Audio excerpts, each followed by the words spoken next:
você entende sobre dor. Muito. Por incrível que pareça, não para nós, mas para a maioria, por exemplo, quem faz a intervenção cirúrgica ou o clínico que vai acompanhar esse paciente no pós-operatório, talvez não entenda tanto.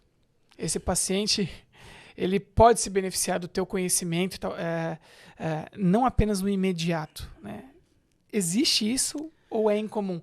No sentido nem de autonomia, porque a autonomia, Sim. obviamente, você acredita que tenha. Sim. Mas no sentido de essa relação que não é nem interdisciplinar, né? Que é entre os médicos. Sim. Você tem a possibilidade de ter um diálogo e até sugerir do ponto de vista de conduta farmacológico, não farmacológico, ou um bloqueio, ou qualquer coisa que, por exemplo, tenta reduzir aquelas aferências para evitar uma possível sensibilização periférica, posteriormente central. O que acontece? Me conte, que eu tenho curiosidade sobre isso. Eu vou te falar que... aí é dentro da tua profissão, não envolve as outras. Sim. Né? O que acontece? Normalmente, a gente tem os pedidos de parecer, né? Então, por exemplo, vou te dar um exemplo mais comum. O paciente fez uma cesárea e teve uma cefaleia pós-RAC, que é bem característico, né?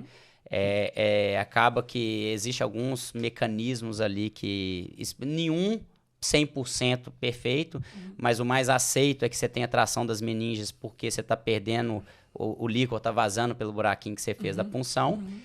De uma forma bem simplificada, e aí isso causa uma cefaleia intensa que tem uma característica típica, né, que ela melhora com a posição. Então, ou seja, o paciente deitado ele tem menos dor de cabeça do que ele em pé. Pode ter sinais nervosos associados, então náusea, vômito, e muitas vezes as medidas terapêuticas, gente, só tirar, vou até falar de um mito aqui.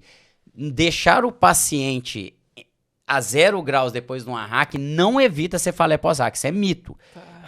Deixar o paciente... Na verdade, a gente usa o decúbito dorsal plano quando já tem o problema, porque ele alivia o sintoma. Então, sinalizou dor, não para prevenção. Não para prevenção. Controle. Ele é uma medida de controle de dor, não de prevenção. Existe muito esse mito, mas quando a gente vai pegar a medicina baseada em evidência, é inconclusivo. Perfeito. É inconclusivo.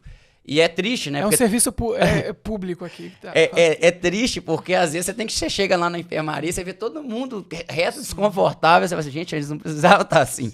E é triste, né? Porque ninguém quer passar por uma cirurgia e ficar desconfortável depois da cirurgia, é pior ainda.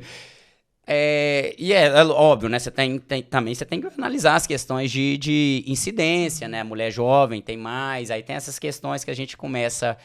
Quem já tem a história de enxaqueca, tem maior chance, aí tem essas questões. Mas, via de regra, eu cheguei lá, o que acontece? O obstetra avalia essa paciente e pede um parecer para mim. E aí, nesse caso, só para vocês terem uma curiosidade, aí a gente... Como que é a conduta nisso? Então, por exemplo, aí eu vou lá, vou conversar com a paciente. Primeira coisa, eu tenho que fazer o diagnóstico diferencial. Porque se é uma paciente que tem uma enxaqueca antes, ela pode estar com enxaqueca pós a RAC, mas não é uma cefaleia pós-RAC propriamente dita. Então, eu vou fazer o diagnóstico diferencial. E não tem nada de errado do obstetra me pedir isso, porque normalmente a gente é mais treinado para fazer esse tipo de diagnóstico do que eles. Então, identificado esse problema... Existem algumas condutas e aí ela pode variar de colega para colega e de nível de evidência para nível de evidência. Então, o que a gente tem nesse caso de bom nível de evidência? Hidratação. Hidratação é uma das coisas que costuma funcionar muito. Um anti-inflamatório e um analgésico. Normalmente a dor é tão intensa que a gente associa analgésico e anti-inflamatório, às vezes até um corticoide. Então, por exemplo, não é incomum, dependendo da gravidade, embora não é normal fazer isso assim, de cara, vai dependendo da intensidade tudo.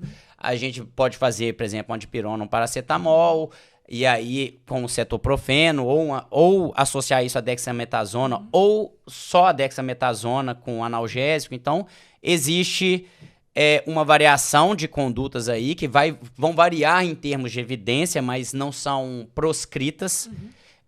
A gente sabe que a cafeína tem um nível de evidência muito baixo. Muitas pessoas falam que a cafeína funciona para esse caso, mas ela tem... Inclusive, um dos diagnósticos diferencial de cefaleia é pessoas que tomam muito café, tá sem tomar café. Tá, É um dos diagnósticos diferenciais, então também a gente tem que... Por isso que tem que avaliar clinicamente o paciente. Não é simplesmente falar assim, olha, tá com cefaleia pós-hack. Ah, não, dá um remédio lá. Não é assim. A gente tem que ver se primeiro se é uma cefaleia pós-hack. Nesse caso, alguns médicos como eu tenho intolerância à dor. Tanto é que por exemplo, eu adoro tatuagem, nem tatuagem eu tenho. Eu tenho um pânico de dor. Então, na hora que eu vejo isso, a gente acaba que leva um pouco do nosso viés pro paciente. É impossível não levar. Sim. Eu costumo fazer um bloqueio do esfenopalatino, tá bom? Do gangue esfenopalatino. Normalmente eu faço com a lido e rope associada, que ela a introdução é intranasal, né? E vai até o gangue. Existe um risco de fazer isso, então a gente só faz isso em ambiente hospitalar, não vou fazer isso de rotina, porque eu posso... Existem estruturas posteriores ao nariz que tem risco de sangramento muito alto, então o sangramento de via posterior é uma emergência, pode virar uma emergência, então a gente tem que fazer mais no ambiente hospitalar. Faço esse bloqueio, porque não é que o bloqueio vai curar o paciente. Porque o tempo do anestésico local agir, ele tem um tempo, né? Então, por exemplo, eu uso a lido e a rope. Isso aí vai ficar umas 6 a 10 horas, mais ou menos. Não pela lido. A lido é mais curta, mas eu associo a rope para fazer isso. O que eu quero com isso? Os anestésicos locais são bloqueadores do canal de sódio. Então, eles vão impedir o estímulo. A transmissão. Isso. E aí a gente tem aqueles fenômenos de hiperalgesia que são o que acontece? O estímulo tá ali. E aí ele vai perpetuando e você vai cada vez mais abaixando o limiar de estímulo e inclusive aumentando a área. Sim. Porque as substâncias que estão causando a dor, elas vão se difundindo e vão aumentando a área, né? Então até aqueles fenômenos de hiperalgesia primária e secundária, que pode inclusive evoluir depois com a allodynia. Nesse caso é mais difícil, né? Da gente ver a allodynia no rosto, mas se fosse num território músculo-esquelético, seria mais fácil de ver. Então eu faço esse bloqueio. Não é porque ele resolve a dor. Ele tira a dor momentaneamente e eu freio esse processo. Perfeito. É para frear o processo. Porque o que vai combater é o que a gente estava discutindo antes. Eu tenho que combater aquelas substâncias que estão causando isso e a causa. Por exemplo, a principal fisiopatologia da cefaleia pós-hack seria a questão da tração da meninge pelo vou dizer a grosso modo, da fístula que ficou ali por causa do bloqueio. E aí eu teria que hidratar o paciente para ele aumentar o volume de líquor e isso voltar ao normal. Se nada disso funcionar, tem uma técnica que chama blood patch. Tá. Que é o que a gente faz, a gente coloca via peridural o sangue coletado do próprio paciente, via estéreo, isso também só é feito em hospital, tá bom? No espaço peridural, próximo da região que foi feito a hack para cesárea. Esse sangue vai fazer como se fosse um tampão. Perfeito. E aí, esse mecanismo costuma funcionar muito. Costuma funcionar muito. Só que é altamente invasivo. Inclusive, você pode perfurar, adentrar o espaço subaracnoide de novo. Então, tem esse risco, né? Então, normalmente, você deixa isso para último. Normalmente, não precisa. Tá. Normalmente, não precisa. E, infelizmente, tem muitos colegas que eles não entendem que são passos, né? Eles já querem ir no último. Isso aqui que resolve. E medicina, eu acho que é o seguinte, a gente tem que... Eu vou falar uma coisa que os colegas médicos às vezes vão ficar tristes, mas como eu tô diante de um amigo, eu não vou ter vergonha de falar isso. Fica à vontade.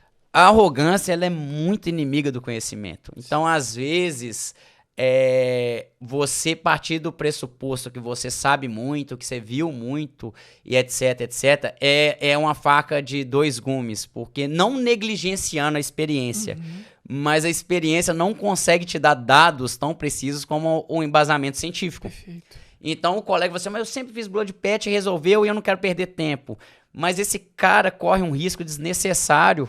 Ele poderia estar fazendo tantas outras coisas antes, né? Então ele... Perfeito. E lembrando que a maior parte dos casos de cefaleia pós-hack são autorresolutivos. A gente, na verdade, trata porque a gente entende o incômodo do paciente e faz isso. Então esse é um caso que eu estou citando aqui, até tentei explicar melhorzinho o caso para entender que o médico pede o parecer da gente. Se você me permite, eu vou te falar qual que é o problema. Por favor. Qual é o problema? Não é incomum, no caso dos ginecologistas e obstetras, até que não, mas não é incomum os colegas colocarem morfina de rotina, tipo assim, morfina SOS, né? Se a dor não resolver, Resgate. tramal, resgate. E aí, qual que é o problema que tem? Nem sempre o opioide é a melhor indicação para uma dor. Nem sempre. E aí você vai ter alguns problemas que vão desde uma potencial mecanismo de adição do paciente, Sim. que no Brasil, graças a Deus, não é um problema, que a gente trabalha muito com opioides fracos.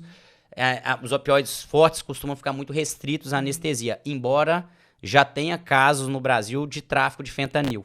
Então é algo para se preocupar.